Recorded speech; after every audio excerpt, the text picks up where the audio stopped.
Hello everyone, welcome to Knowledge Plus. इस video में आज हम लोग इंडियन ज्योग्राफी को रिवाइज करने जा रहे हैं। आज का रिवीजन का हमारा टॉपिक है इंडियन एग्रीकल्चर। तो आइए शुरू करते हैं आज का वीडियो। तो सबसे पहले बोला गया कि agriculture is the main occupation in India. Agriculture जो इंडिया में एक मेन ऑक्यूपेशन है, ठीक है। और as per the variation in physical and social conditions different farming practices are found in India. तो इंडिया में हर जगह जो है सॉइल का स्ट्रक्चर एक जैसा नहीं है, जिस कारण से यहाँ पे फिजिकल वेरिएशन या फिर सोशल कंडीशन डिफरेंट होने के कारण, मतलब हर जगह समाज भी एक जैसा नहीं है और वहाँ का फिजिकल कंडीशन यानी कि वहाँ की ज़मीन भी एक जैसा नहीं है। इस कारण से इंडिया में कई तरह के फार्मिंग को प्रैक्टिस किया जाता है। जैसे इसमें एक बताया गया कि दीज इंक्लूड प्रिमिटिव झूम फार्मिंग बाई ट्राइबल्स लोगों के द्वारा झूम फार्मिंग होता है। Subsistence farming on traditional line पे, मतलब कि पारंपरिक तौर पे सबसिस्टेंस फार्मिंग होता है। कॉमर्शियल फार्मिंग होता है जिसमें मॉडर्न टेक्निक या फिर कई तरह के न्यू इंस्ट्रूमेंट यूज किए जाते हैं, ठीक है। तो इस तरीके से इंडिया में कई तरह का फार्मिंग होता है। शिफ्टिंग एग्रीकल्चर क्या होता है? ये प्रैक्टिस किया जाता है ट्राइबल्स के द्वारा मेनली। शिफ्टिंग एग्रीकल्चर जो मेनली ट्राइबल्स के द्वारा यूज किया जाता है फॉरेस्ट वाले इलाके में, खास करके नॉर्थ ईस्ट इंडिया में, उड़ीसा में, मध्य प्रदेश, आंध्र प्रदेश, ऐसे इलाके में इसको जो डिफरेंट नाम से जाना जाता है। शिफ्टिंग एग्रीकल्चर में एक्चुअली होता क्या है कि एक पहले जो खेत होता है उसमें कोई बड़ा बड़ा पेड़ होता है, उसको जला करके उसका जो राख बचता है जलने के बाद उसको मिट्टी में मिला दिया जाता है पहले, उसमें फिर फसल उगाया जाता है और फिर कुछ साल के बाद फिर नया खेत तैयार किया जाता है, मतलब कि जंगल का कटाई करके इस तरह से नया नया खेत तैयार किया जाता है। तो यही बताया जाए कि piece of forest land is clear mainly by tribal people by felling and burning trees for crop growing. तो इसको डिफरेंट नाम से जानते हैं। जैसे असम में इसको झूम के नाम से जाना जाता है, केरला में इसको ओनम के नाम से जाना जाता है, उड़ीसा में इसको पोडू के नाम से जाना जाता है, आंध्र प्रदेश में पोडू बोलते हैं, ठीक है। इसके अलावा पेंडा, बिवार, ये सब मध्य प्रदेश में बोला जाता है। तो यानी कि इसका कई नाम है, ठीक है। और इससे जो है काफ़ी ज़्यादा इन्वायरमेंट को नुकसान पहुंचता है, सॉइल इरोजन भी होता है, ठीक है। इससे सॉइल इरोजन भी होता है, जलाने के कारण इन्वायरमेंट भी पॉल्यूट होता है, आप ऐसा समझ सकते हैं। सबसिस्टेंस फार्मिंग में क्या होता है? In subsistence farming farmers cultivate a small and scattered holding with the help of drought animals and family member. तो सबसिस्टेंस फार्मिंग में जो है फैमिली मेम्बर से सहायता से, मतलब फार्मर उतना ही उपजा पाता है जितना वो खा सके, ठीक है। वो बेचने के पर्पज़ से या फिर कोई नया इंस्ट्रूमेंट, कोई हाई यील्ड वैरायटी सीड्स, ठीक है, कोई ज़्यादा पूंजी लगा कर खेती नहीं किया जाता है। ये बस काम चलाओ खेती, मतलब उसको खाने भर हो जाए इतना उग जाता है, तो उसको हम लोग सबसिस्टेंस फार्मिंग बोलते हैं। The tools and techniques are use as primitive. तो इसमें जो टूल्स यूज किए जाते हैं, जो टेक्निक यूज किए जाते हैं, प्रिमिटिव होते हैं। प्रिमिटिव यानी काफ़ी पुराने होते हैं और सिंपल होते हैं। मेनली इनमें फूड क्रॉप पे ध्यान दिया जाता है, मतलब इसके तहत जो फसल उगाया जाता है मेनली फूड क्रॉप होते हैं। The farmers and is family members consume in the entire farm production. और फार्मर और उसके फैमिली जो है बस यही दोनों मिलकर के फार्म प्रोडक्शन करते हैं, इसके लिए अलग से कोई लेबर नहीं लाया जाता है। Next, commercial farming is the new method for agriculture practice. Commercial farming जो है नया मेथड है एग्रीकल्चर प्रैक्टिस का, ठीक है। Having more reliance on new techniques of agriculture, advance agriculture application like. तो इसमें और क्या क्या यूज किया जाता है? तो जैसे HYV सीड्स है ना, कई तरह के एडवांस और नए टेक्निक यूज किया जाता है, केमिकल फर्टिलाइजर यूज किया जाता है, ठीक है। Because of this farming India has not only become self sufficient in food grains but also generate surplus for export. तो इस फार्मिंग के कारण इंडिया जो है अब सिर्फ ना अपने देश के लिए बल्कि सरप्लस भी उपजा लेता है। सरप्लस कहने का मतलब है कि दूसरे देश में एक्सपोर्ट भी करता है, मतलब कि अपने खाने से ज़्यादा उपजा लेता है, जो मतलब बच जाता है कहने का मतलब। नेक्स्ट हम लोग देखते हैं प्लांटेशन फार्मिंग के बारे में। तो involves growing and processing a single cash crop purely mint for sale. तो प्लांटेशन फार्मिंग में क्या होता है? तो मेनली सेल करने के पर्पज से बेचा जाता है। इसमें कैश क्रॉप को उगाया जाता है। ऐसा कहाँ उगाया जाता है? तो असम में, हिमालयन रीजन में, वेस्ट बंगाल में, नीलगिरी ऐसे हिल्स पे, मतलब कि इसमें जो भी फसल उगाया जाता है मेनली कमर्शियल पर्पज़ के लिए होता है, बेचने के पर्पज़ से होता है। इंडिया में 3 क्रॉपिंग सीजन होते हैं। इंडिया में जो है 3 क्रॉपिंग सीजन है, खरीफ क्रॉप, रबी क्रॉप एंड जायद क्रॉप। खरीफ क्रॉप जो मानसून डिपेंडेंट होते हैं, उनको मानसून में उगाया जाता है। रबी क्रॉप जो विंटर में होते हैं और जायद क्रॉप समर सीजन में होते हैं। मतलब कि यदि हम लोग एक साल में देखें तो जायद, उसके बाद खरीफ, उसके बाद रबी, मतलब एक साइकिल इस तरह से चल सकता है। कहीं से भी शुरुआत करेंगे, यदि रबी से शुरुआत करेंगे तो रबी, जायद, खरीफ, है ना, खरीफ, रबी, जायद, इस तरीके से आप समझ सकते हैं। Various development and yield improvement measures are undertaken in India for agriculture and allied sector. तो एग्रीकल्चर और उसके संबंधित जितने भी सेक्टर हैं उसके लिए इंडिया में कई तरह के डेवलपमेंट वर्क लिए, मतलब डेवलपमेंट मेजर लिए गए हैं सरकार के द्वारा।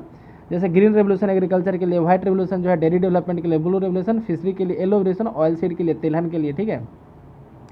ग्रीन रेवोल्यूशन जो इंडिया में स्टार्ट किया गया था MS स्वामीनाथन के द्वारा, और इंडिया के नॉर्थ ईस्टर्न पार्ट में इन 1960, सॉरी नॉर्थ वेस्टर्न होगा यहाँ पे, ठीक है, नॉर्थ ईस्टर्न नहीं होगा, नॉर्थ वेस्टर्न होगा, 1960 में।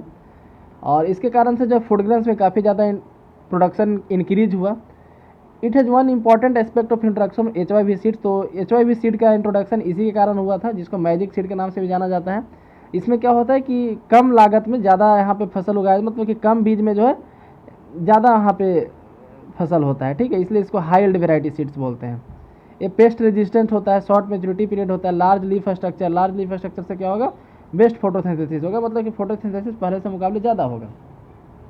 The most affected area of green revolution are Punjab, Haryana and western Uttar Pradesh. तो इस इलाके में जो है सबसे ज़्यादा ग्रीन रेवोल्यूशन का प्रभाव पड़ा। The green revolution couldn't touch the eastern region. Eastern region में मतलब कि बिहार, झारखंड या फिर नॉर्थ ईस्ट का रीजन देखा जाए तो उधर उतना नहीं पहुंच पाया, ठीक है।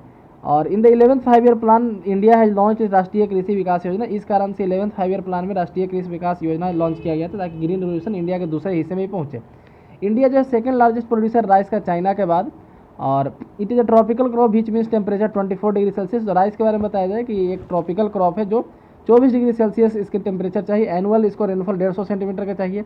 इंडिया में वेस्ट बंगाल सबसे लार्जेस्ट प्रोड्यूसर है राइस का, जबकि पंजाब जो है हाईएस्ट प्रोडक्टिविटी है, मतलब कम एरिया में ज़्यादा, यदि देखा जाए कि 1 एकड़ लैंड में कितना ज़्यादा फसल हो रहा है तो पंजाब उस मामले में ज़्यादा होगा। But Tanjore district in Tamil Nadu and Kaveri delta is the largest rice producing district in the country. वहीं एक डिस्ट्रिक्ट की बात किया जाए तो जो तंजौर डिस्ट्रिक्ट है तमिलनाडु में कावेरी डेल्टा में पड़ता है ना, कावेरी नदी के किनारे है, तो वो जो है इंडिया का सबसे ज़्यादा राइस प्रोड्यूसिंग डिस्ट्रिक्ट है। India stand second in the wheat production. Wheat production में भी इंडिया सेकंड है, ठीक है। और व्हीट जो है हमारे नॉर्थ इंडिया का, नॉर्थ वेस्टर्न पार्ट का एक मेन क्रॉप है, स्टेपल फूड है। स्टेपल फूड कहने का मतलब कि खाने का एक मेन हिस्सा है। It is a rabi crop, need lower temperature and less rainfall. तो एक रबी क्रॉप है जिसको लोअर टेम्परेचर और कम रेनफॉल चाहिए। Sudden increase in temperature during maturity period reduces crop yield. तो यदि मैच्योरिटी पीरियड के समय यदि टेम्परेचर बढ़ जाता है जिस कारण से क्रॉप यील्ड भी रिड्यूस हो जाता है। Uttar Pradesh is the largest producer but Punjab at highest productivity. तो उत्तर प्रदेश जो है इसका सबसे लार्जेस्ट प्रोड्यूसर, लेकिन पंजाब का प्रोडक्टिविटी ज़्यादा है, मतलब कि पर एकड़ यदि फसल देखा जाए तो पंजाब में ज़्यादा होता है। नेक्स्ट हम लोग देखते हैं बाजरा के बारे में। तो bajra is the crop of dry and warm climate. बाजरा एक क्रॉप है जो सूखा और वार्म क्लाइमेट में होता है, ड्राई एंड वार्म क्लाइमेट में होता है, और ऐसे एरिया में उगता है जहाँ पे 40 से 50 सेंटीमीटर रेनफॉल होता है। It is rainfed kharif crop, can be grown in poor light sandy soils, black soil, red soil. तो बाजरा जो है sandy soil, black soil, red soil हर तरीके के सॉइल में हो जाता है, ठीक है। और याद रखिएगा बाजरा खरीफ क्रॉप है। Cotton cultivation needs 210 Frost period. तो ये काफ़ी इंपॉर्टेंट टर्म है यहाँ पे कि 210 फ्रॉस्ट पीरियड होना चाहिए। और Tamil Nadu is known as kharif and rabi crops. तो यहाँ पे बताया जा रहा है, तो तमिलनाडु में जो इसको खरीफ क्रॉप के नाम से जाना जाता है, जबकि डेक्कन प्लेटू वाले इलाके में रबी के नाम से जाना जाता है, मतलब कि सीजन पे डिपेंड करता है, ठीक है। तमिलनाडु वाले इलाके में खरीफ क्रॉप के रूप में जाना जाता है और रबी क्रॉप के रूप में डेक्कन प्लेटू में जाना जाता है। डेक्कन प्लेटू जो most suitable to it, Gujarat leads in production. तो इंडिया में यदि देखा जाए तो गुजरात जो है प्रोडक्शन में लीड करता है, ठीक है। Next, India is the second largest producer of sugar cane after Brazil. तो इंडिया जो है शुगर केन में भी सबसे लार्जेस्ट प्रोड्यूसर है ब्राजील के बाद। उत्तर प्रदेश है हाईएस्ट प्रोडक्शन। उत्तर प्रदेश का प्रोडक्शन सबसे ज़्यादा है, लेकिन प्रोडक्टिविटी देखा जाए तो तमिलनाडु का सबसे ज़्यादा है। नेक्स्ट हम लोग देखते हैं रबड़ के बारे में। तो रबड़ को क्या चाहिए, तो रबड़ needs hot and humid climate with rainfall of 200 centimetre. रबड़ को जो हॉट और ह्यूमिड क्लाइमेट चाहिए जिसमें 200 सेंटीमीटर का लगभग बारिश हो, distributed throughout the year. India is the third largest producer of natural rubber next to Thailand and Indonesia. तो थाईलैंड और इंडोनेशिया के बाद इंडिया जो थर्ड लार्जेस्ट प्रोड्यूसर है रबड़ का।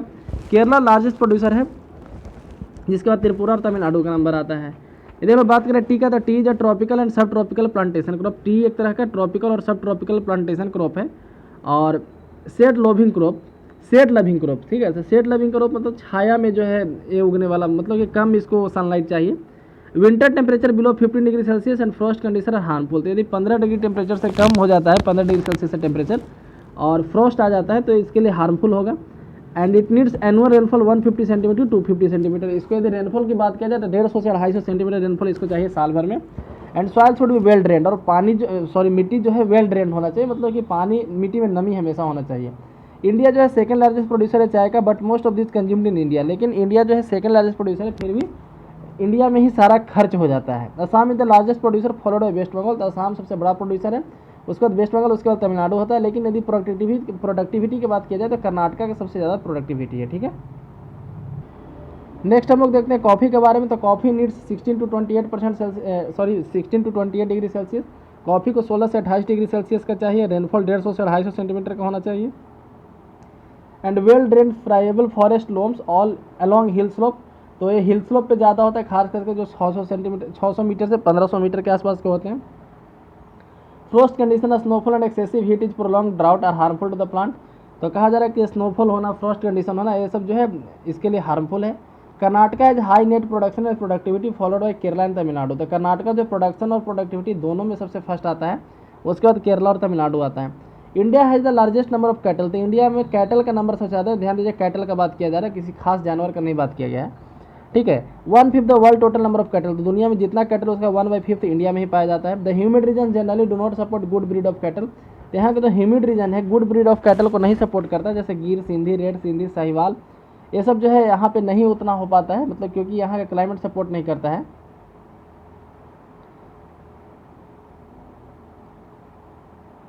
आगे देखते हैं, India has about half of the buffalo population in the world. तो इंडिया को देखा जाए तो बफेलो पॉपुलेशन में इंडिया जो है आधा है, मतलब कि इंडिया में ही आधा है, तो मतलब इंडिया सबसे ज़्यादा है यहाँ पे, है ना, मतलब कि टॉप लीडर है।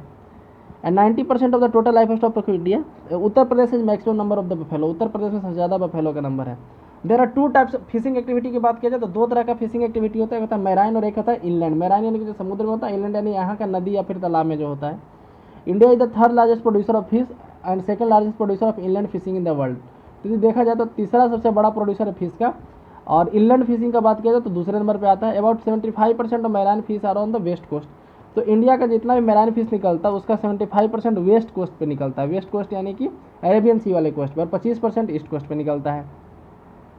फिशर्स कंट्रीब्यूट 1.07% तो नेशनल जीडीपी। तो फिशरमैन की बात किया जाए तो इंडिया के जीडीपी में लगभग 1% इसका योगदान है, और 5.5% योगदान है एग्रीकल्चर वाले जीडीपी में। मतलब कि जितना एग्रीकल्चर से इनकम होता है इंडिया को, उसका 5% जो है मछली पालन से हो जाता है। Large coast line and wide spread continental shelf provide huge potential for marine fishing. तो इंडिया के पास 7516 किलोमीटर का कोस्ट लाइन है, जिसके कारण से इंडिया में मैराइन फिशिंग का पोटेंशियल काफ़ी ज़्यादा है।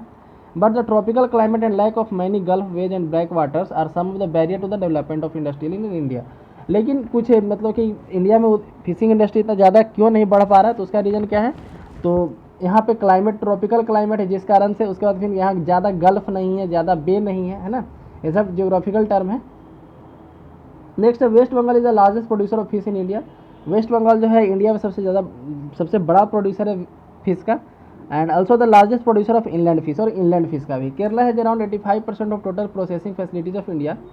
केरला के पास जो है इंडिया का प्रोसेसिंग फैसिलिटीज, मतलब कि मछली को प्रोसेस करने का, उसका डिफरेंट मटेरियल बनाने के लिए, ठीक है, उसकी जो फैक्ट्री है, मतलब प्रोसेसिंग फैसिलिटीज है, केरला में सबसे ज़्यादा है। गुजरात है largest marine fish production followed by Kerala. और मैराइन फिश का सबसे ज़्यादा प्रोडक्शन गुजरात के पास है। क्यों? गुजरात का कोस्टलाइन सबसे ज़्यादा है इंडिया में, ठीक है। The creek of Netravati, Sharavati and Kali rivers are most intensively use for the inland fishing in Karnataka. तो यहाँ पे बताया गया कि कर्नाटका में जो है नेत्रावती रिवर का और शरावती रिवर, काली रिवर, इस समय मछली का प्रोडक्शन काफ़ी ज़्यादा होता है, ठीक है। तो ये था आज का हमारा इंडियन एग्रीकल्चर का रिवीजन सीरीज। यदि वीडियो पसंद आए तो लाइक करें, चैनल को सब्सक्राइब करें। धन्यवाद।